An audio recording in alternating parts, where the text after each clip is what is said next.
قرآن مجید کی صفت۔ ایک بزرگ دریا کے کنارے دنیا سے قدرے ہٹ کر کٹیا میں رہتے تھے۔ ان کے پاس ایک نوجوان گیا جو حق کا متلاشی تھا۔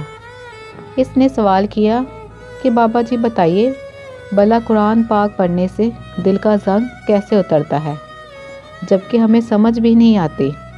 بابا جی گہرے استغراق میں گم تھے۔ سنی انسنی کر دی۔ نوجوان نے پھر سوال کیا۔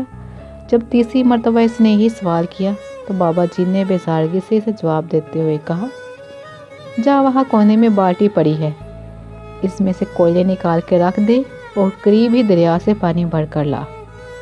نوجوان حد ادب کی وجہ سے اپنے سوال کے اس عجیب جواب پر جس پجس ہوا، مگر احترام حائل تھا، لہذا خاموشی سے اٹھا اور بالٹی لے کر باہر دریا کی جانب روانہ ہو گیا۔ کوئلوں کی وجہ سے بالٹی باہر سے چمکدار اور اندر سے سیاہ تھی۔ جیسے ہی نوجوان نے دریا سے پانی لیا اور بالٹی اٹھا کر چلا تو یکایک اسے معلوم ہوا کہ بالٹی میں سوراخ ہے جن سے پانی کٹیا تک پہنچتے پہنچتے سارا بہہ گیا۔ وہ اندر داخل ہوا۔ بابا جی نے سارا ماجرا سنا اور کہا، دوبارہ جا۔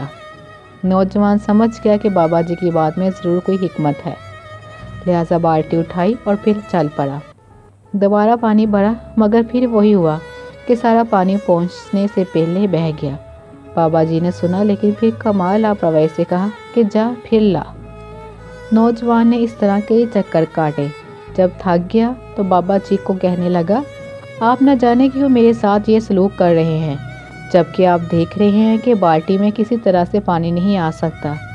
اب بابا جی مسکرائے اور کہا، ذرا دیکھ بالٹی کو اندر سے، کیا یہ ویسے ہی سیاہ ہے جیسے پہلے چکر میں تو نے اسے دیکھا تھا؟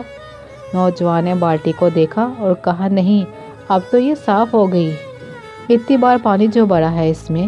بابا جی نے شفقت سے مسکراتے ہوئے کہا، پانی نہیں پہنچا لیکن اس کی صفت نے بالٹی کو سیاہ سے سفید کر دیا ہے۔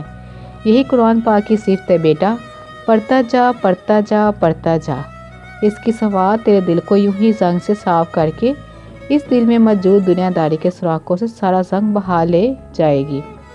اگر میں دل صاف ستھرا دنیا کی الائی سے پاک ہو کر تجھے اللہ سے ہمیشہ ہمیشہ کے لیے جوڑ دے گا۔ بس یہی تھا تیرے سوال کا جواب۔